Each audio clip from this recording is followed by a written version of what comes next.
नमस्कार दोस्तों, scholars study centre के ऑनलाइन प्लेटफॉर्म पर आपका हार्दिक स्वागत है, अभिनंदन है। और आप देख रहे हैं the third I daily newspaper editorial show. जैसा कि आप सबको पता है, अपने इस शो के अंदर द हिंदू न्यूज़पेपर से एक आर्टिकल लेते हैं और उस एडिटोरियल को अपने एनालिसिस करते हैं, जिसके तहत अपने उसके कुछ कीवर्ड्स और उनके सिनोनिम्स एंटोनिम्स की साथ सहायता से अपने इंग्लिश लैंग्वेज को इम्प्रूवमेंट करने का काम करते हैं। आज का अपना जो एडिटोरियल है वो म्यांमार के अंदर जो जुंटा शासन है वहाँ की स्थितियों पर केंद्रित है। तो चलिए देखते हैं 17 नवंबर का आज का एडिटोरियल क्या कहता है। तो ठीक है, द हिंदू के एडिटोरियल और ओपिनियन पेज पे आपको ये मिलने वाला है। 17 नवंबर का जो अपना एडिटोरियल है आपको द हिंदू पे ये मिल जाएगा। ओके, तो देखते हैं, आगे बढ़ते हैं। आज की वोकैब में क्या रहने वाला है। तो सबसे पहला शब्द अपने पास जो आ रहा है वो है एरुप्टेड। ये पास्ट पार्टिसिपल है, आपको पता है। एरुप्ट का मतलब होता है उभरना। एरुप्ट से एरुप्टेड बना है। टू स्टार्ट सडनली, अचानक ही शुरू होना, तो भड़क उठना। तो ये सेकंड फॉर्म में इसलिए क्या हो जाएगा, भड़क उठी, यानी कि कोई भी घटना है अचानक से हो गई। सो फल्मिनेट या रेप्चर, तो ये इसके सिनोनिम हो जाएंगे। एंटोनिम हो जाएगा लाई डोरमेंट या लाई डाउन, एकदम शांत होना। तो शांत होना या शांत हो जाना ये इसका एंटोनिम हो जाएगा। क्योंकि कोई अचानक से ही उभरना, ये है अचानक से ही उभरना, इसका क्या हो जाएगा, एंटोनिम हो जाएगा। तो इसका एंटोनिम हो जाएगा शांत होना और भड़क उठना, ये इसका हो गया। A bitter dispute has erupted among the members of the team के सदस्यों के बीच में एक बिटर यानी अत्यधिक कड़वा, ज्यादा ही विवाद है, वो आरंभ हो गया। अचानक से विवाद भड़क उठा टीम के सदस्यों के अंदर। तो ये इसका हो गया आपका वाक्य में प्रयोग। चलो जी, नेक्स्ट है टॉपल। वर्ब है ये, पार्ट ऑफ स्पीच में। तो टॉपल का मतलब हुआ गिरा देना, तहस नहस कर देना। To become less study and fall down, तो अस्थिर हो जाना, गिर जाना, तो ये स्थिति को टॉपल कर दिया गया। तो सिनोनिम फ्लॉप हो गई, थर्ड हो गया। तो फ्लॉप गिरना, थर्ड गिरना। एंटोनिम हो गया राइज और एसेंट, ऊपर उठना। तो ये क्या है, ऊपर की ओर उठना, ये इसका क्या हो गया, एंटोनिम हो गया। The tree toppled into the river, मान लो ये कोई नदी है और उसके किनारे क्या है, कुछ पेड़ हैं, और वो पेड़ क्या हो गए, topple down into the river. Okay, तो ये पेड़ इधर से इधर क्या हो गया, गिर गया नदी के अंदर। तो tree toppled into the river, ये वाक्य में प्रयोग हो गया। चलो जी, नेक्स्ट वर्ड है आज का अपना इम्प्रोबेबल। अब आप जानते हैं प्रोबेबल होते हैं जिसकी कोई संभावना हो। इम लगने से क्या बन गया, ऑपोजिट, इम्प्रोबेबल हो गया। एडजेक्टिव है। Not likely to be true और हैपन, तो जिसके घटित होने की संभावनाएं क्या हो, नहीं हो, असंभव हो। क्या हो, असंभव। तो इम्पॉसिबल, जो पॉसिबल नहीं है वो क्या है, इम्पॉसिबल है। तो आई एम लगने से क्या हो गया, विलोम हो गया। प्रैक्टिकेबल, जो व्यवहार्य हो, जो व्यवहारिक नहीं हो तो इम्प्रैक्टिकेबल। तो इम लगने से क्या बन गए, विलोम बन गए ये। ओके, अपोजिट वर्ड्स बन जाते हैं। तो पॉसिबल, इम्पॉसिबल, प्रोबेबल, इम्प्रोबेबल। तो इस तरह से अपने इसका सिनोनिम एंटोनिम बना सकते हैं। तो जो संभव हो और जो संभव नहीं हो। It sounds improbable in an industry where money often speaks louder than values.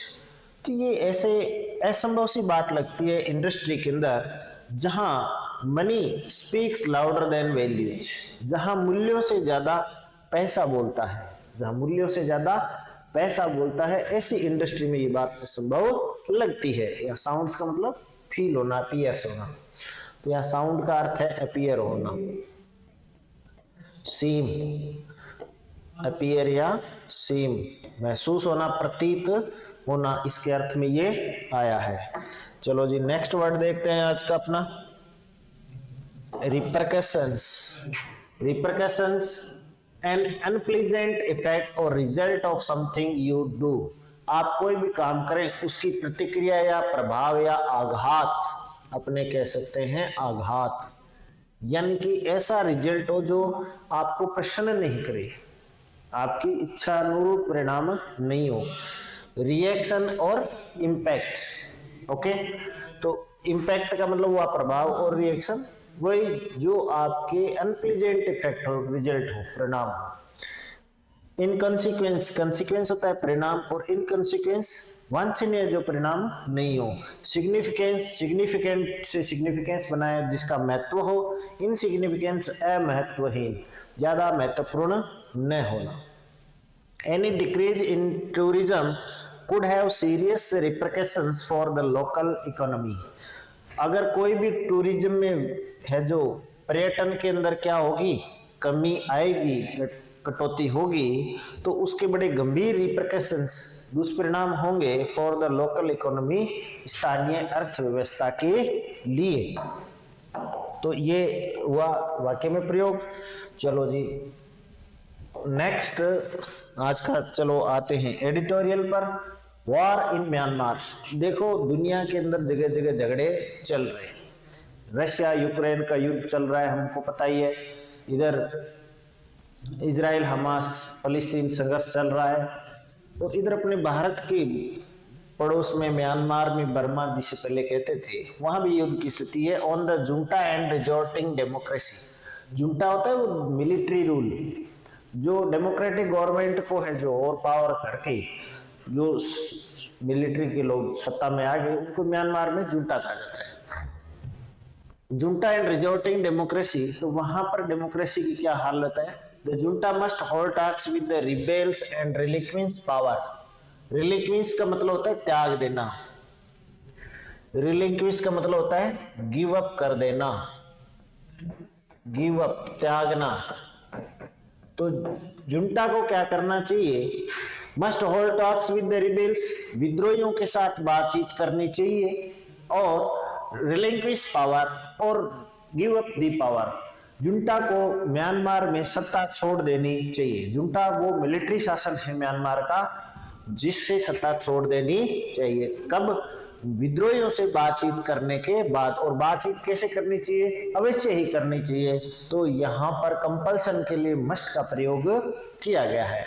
A coordinated offensive by Myanmar's ethnic rebels against the junta in several parts of the country late last month is the clearest sign yet that the coup regime's hands are overstretched। एक देखो coordinated, बहुत ही समन्वित, अच्छे समन्वय के साथ offensive, बड़ा उल्लंघन किया गया by the Myanmar's ethnic rebels, Myanmar के जो एथनिक निर्जातीय जो विद्रोही हैं, अगेंस्ट दी जुंटा, जो सैन्य शासन के खिलाफ म्यांमार के जो एथनिक ग्रुप है वो विद्रोह कर रहा है। And several parts of the country, देश के बहुत से भागों में। लेट लास्ट मंथ, पिछले महीने के अंत में। इज द क्लियरेस्ट साइन, एकदम स्पष्ट संकेत है कि yet that the COP regime's hands are overstretched, कि अभी भी उनके जो शासन के हाथ है दूर दूर तक फैले हुए हैं, उनका कंट्रोल दूर दूर तक है। The three brotherhood alliance, तीन जो आपस में ब्रदरहुड अलायंस हैं, एक कोएलिशन ऑफ एथनिक माइनॉरिटी, जिसमें तीन तरह के एथनिक माइनॉरिटी ग्रुप हैं, उनका एक कोएलिशन गठबंधन बना हुआ है। कोएलिशन का मतलब हुआ गठबंधन, कोएलिशन यानी गठबंधन बना हुआ है। Armed groups has claim to have made territorial gains on Myanmar's border with China. उन्होंने ऐसा दावा किया है कि उन्होंने म्यांमार की जो टेरिटोरियल क्षेत्रीय जो बॉर्डर लगती है वहां पर उन्होंने कई सारे क्षेत्रीय जो है, कई सारे एरिया है, उनको टेरिटरी को गेन कर रखा है, कब्जे में कर रखा है, जिनकी बॉर्डर चाइना से लगती है। And dozens of junta forces surrendering, और दर्जनों जुंटा सेनाओं को है जो क्या करना पड़ा है, आत्मसमर्पण करना पड़ा है। यानी कि म्यांमार की जो सैन्य शासन है उनके कई ब्रिगेड को क्या करना पड़ा, इन एथनिक ग्रुप के सामने आत्मसमर्पण करना पड़ा। क्लैशेस हैव एरप्टेड, यहाँ झगड़े उभर आए हैं। एकदम से है जो भड़क उठे हैं, क्लैशेज संघर्ष, झड़पें, छोटी मोटी फाइट्स, तो क्लैशेज का मतलब हुआ fights.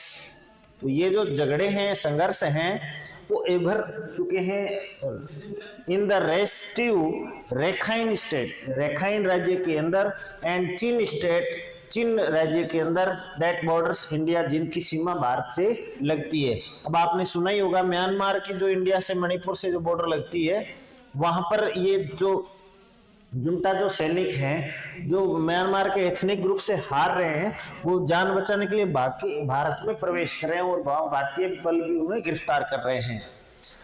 Faced with battle field setbacks, अब उनको बैटलफील्ड में जो सेटबैक्स लग रहा है, आघात लग रहा है, the junta's response has been to carry out air strikes, तो जुंटा उसमें क्या कर रहा है, अपने बलों को बचाने के लिए एयर स्ट्राइक कर रही है, हवाई हमले कर रही है एथनिक ग्रुप्स पर, कॉजिंग हैवी सिविलियन कैजुअलिटीज, और जिसका कारण है बहुत से सिविलियन हैं, आम नागरिक हैं, वो हताहत हो रहे हैं। In a rare acknowledgement of the challenges, एक बहुत ही दुर्लभ स्वीकारोक्ति के तहत जो इन चुनौतियों से मिल रही है, उनकी स्वीकारोक्ति के अंदर, मिंट स्वी the military appointed president, Myanmar की सेना द्वारा नियुक्त राष्ट्रपति हैं जिनका नाम है मिंट स्वी, सेड रिसेंटली, उन्होंने हाल ही में कहा है कि it is necessary to carefully control this issue, कि जो रिबेल ऑफेंसिव है, जो विद्रोहियों के जो आक्रमण हमले हो रहे हैं, इन्हें कंट्रोल करना बहुत ही नेसेसरी है और इन्हें सावधानी पर कंट्रोल करने की आवश्यकता है। When the military toppled the elected government, जब सेना ने जो निर्वाचित सरकार को टॉपल कर दिया, गिरा दिया, ऑफ ऑन सांग सू की, जो कि निर्वाचित सरकार थी नोबेल पुरस्कार विजेता गांधीवादी आंग सान सू की इन फरवरी 2021, फरवरी 2021 में, और जुंटा शासन में आ गया। Its first step was to use force to establish order, तो सबसे पहला कदम इसने यही बनाया कि वो चीजों को ऑर्डर में लाने के लिए बल का प्रयोग कर रहे थे।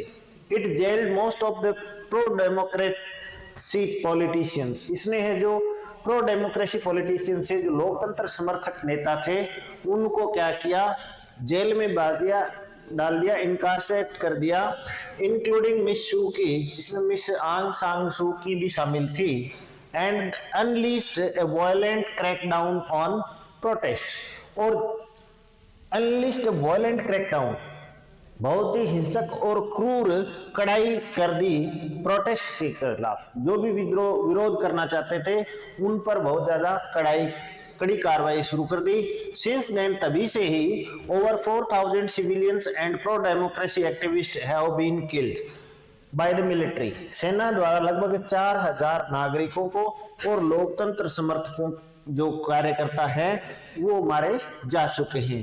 एंड सम 20,000 पीपल जेल, कोई 20,000 लोगों को जेल में डाल दिया गया जुंटा द्वारा, अकॉर्डिंग टू एडवोकेसी ग्रुप्स, ये समर्थक समूहों का दावा है।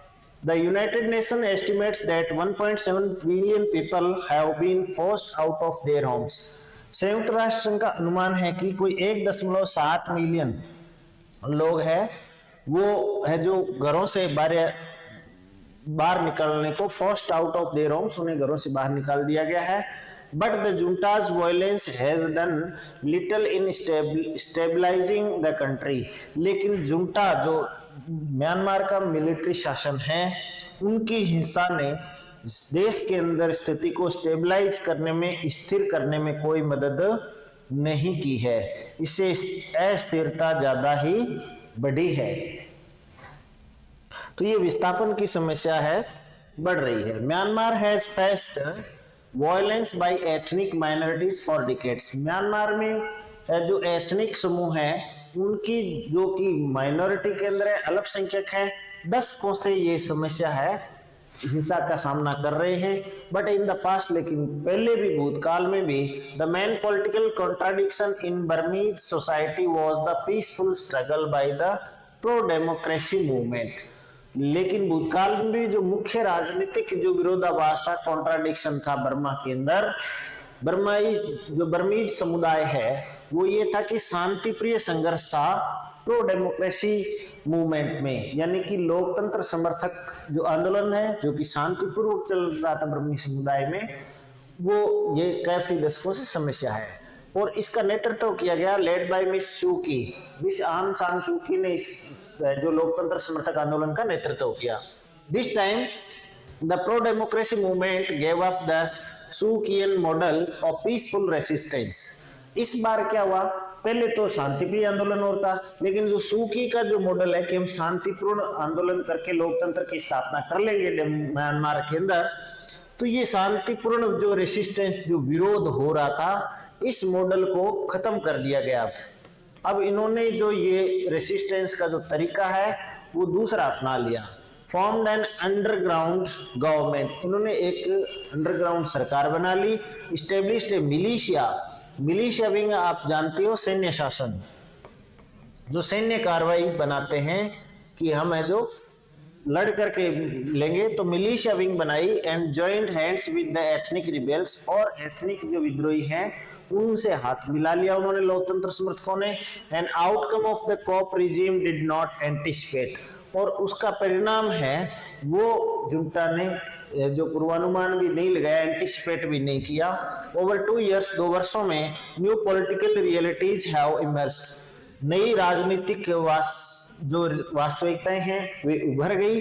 The rebels have made substantial territorial gains, विद्रोहियों ने काफी ज्यादा क्षेत्रीय है जो लाभ प्राप्त कर लिया। And kept multiple fronts open, और कई मोर्चे खुले रखे, अलग अलग जगह लड़ाई शुरू रखी। Maintaining operational pressure points on the junta, और जुंटा पर उसने कई सारे है जो प्रेशर पॉइंट दबाव क्षेत्र बनाए रखे। The generals are also facing regional isolations, वहां के जो जनरल हैं सेना के वो भी है जो कई सारे क्षेत्रीय एकांत में पड़ गए, वहां पर उनका भी स्पेशली इन आसियान, आसियान में भी जो जुंटा के जो जनरल है सैन्य शासन है वो भी अकेले पड़ गए हैं, तो उनको थोड़ा सा कई चीजों का सामना करना पड़ रहा है। The new rebel offensive and territorial losses point two the mounting was of general Min आंग हिलाइंस रिजीम, जो नई विद्रोही ऑफेंसिव है और क्षेत्रीय जो उनको जो हानियां हुई है वो इस जो माउंटिंग वो जो अब जनरल माउंट हिलांग का जो क्षेत्रीय शासन है इसके लिए उभरते हुए दुश्मन सामने आ रहे हैं। The junta doesn't have any easy points, junta के लिए कोई आसान जगह नहीं है। ए मिलिट्री सॉल्यूशन लुक्स इम्प्रोबेबल, एक सैन्य समाधान असंभव नजर आता है। Junta has not come forward for talks, junta जो म्यांमार का सैन्य शासन है वो बातचीत के लिए आगे नहीं आया है। बट द रिबेल्स, लेकिन जो विद्रोही हैं led by a diverse new generation of leaders, जिसमें नई पीढ़ी के नेता है, आंग सान सू की जैसे लोग नहीं है जो कि शांतिवादी थे, have asked the generals to retreat from politics, उन्होंने सैन्य जनरलों से कहा कि आप राजनीति से हट जाइए। And then hold talks to find peace, और फिर आप जो शांति की वार्ता करिए। They demand a federal democratic system, वो एक लोकतांत्रिक संघीय लोकतांत्रिक व्यवस्था चाहते हैं, उसकी मांग करते हैं। With greater autonomy for ethnic minority regions, और वो चाहते हैं कि जो एथनिक जो माइनॉरिटी हैं उनके लिए और ज्यादा ऑटोनॉमी आप स्वायत्तता दें। इफ द वायलेंस कंटिन्यूज, अगर हिंसा जारी रहती है specially in areas bordering India, खास तौर से भारत से लगते हुए सीमा क्षेत्रों में, and China, it will have regional repercussions, तो इसके जो क्षेत्रीय बड़े दुष्परिणाम होंगे, घातक रिजल्ट होंगे, अनवांछित परिणाम होंगे। सो मेजर रीजनल प्लेयर्स, जो कि अधिकांश यहाँ के क्षेत्रीय जो खिलाड़ी हैं along with ASEAN, जिसमें आसियान के देश भी हैं, should play a more proactive role to achieve a ceasefire in Myanmar, तो क्षेत्रीय खिलाड़ी का मतलब यहाँ रीजनल प्लेयर्स का मतलब पड़ोसी देश, जैसे बांग्लादेश है, इंडिया है, चाइना है, आसियान के देश है, उनको अपना ज्यादा रोल निभाना चाहिए ताकि म्यांमार में सीज फायर युद्ध विराम हो, संघर्ष विराम हो। Setting the stage for meaningful dialogue, ताकि एक अर्थपूर्ण बातचीत के लिए, वार्ता के लिए जो स्टेज बन सके, that is aimed at restoring democracy and freedoms, ताकि इसे लोकतंत्र की और आजादी की स्थापना है जो फिर से की जा सके, और ऐसा है करने में इन देशों को निभाना चाहिए। तो उम्मीद करता हूं यही एडिटर्स की इसमें टोन है, वो चाहते हैं कि डायलॉग से है जो लोकतंत्र की स्थापना का मार्ग प्रशस्त किया जाए, जो हम सबके हित में है। आपको क्या लगता है, आप अपने कमेंट बॉक्स में राय रख सकते हैं, और इससे संबंधित डिप्लोमेटिक जो शब्द है, खासतौर से जुंटा है, मिलिशिया है, जो इस तरह के शासन से प्रो डेमोक्रेसी वर्ड है, इन पर खासतौर से ध्यान दें और इनको है जो वाक्य में प्रयोग करते रहें। नमस्कार।